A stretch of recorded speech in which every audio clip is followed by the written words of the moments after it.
Assalamualaikum warahmatullahi wabarakatuh.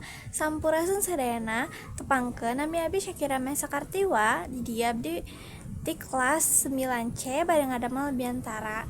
Ka anu dipika hormat Bapak Ibu guru sareng rerencan anu dipika hormati, puji sareng syukur urang panjatkeun ka Allah Subhanahu wa taala anu parantos maparin kasehatan. Salawat sareng salam mugia tetap dilimpahkeun ka Nabi Muhammad sallallahu alaihi wasallam.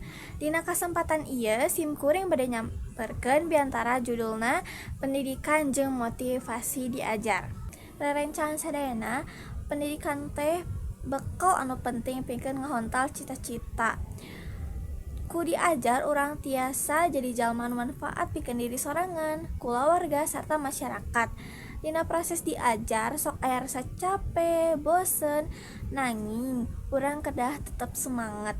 Jalma anu sukses teh nyaeta jalma anu teu gampang nyerah sarta sungguh-sungguh dina ngundang impian.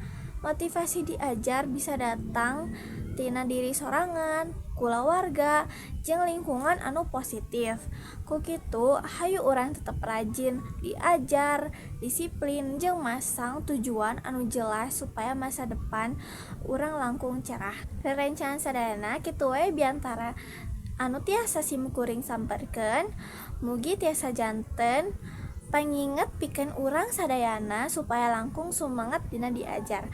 Hapunten bila aya kakirangan. Wassalamualaikum warahmatullahi wabarakatuh.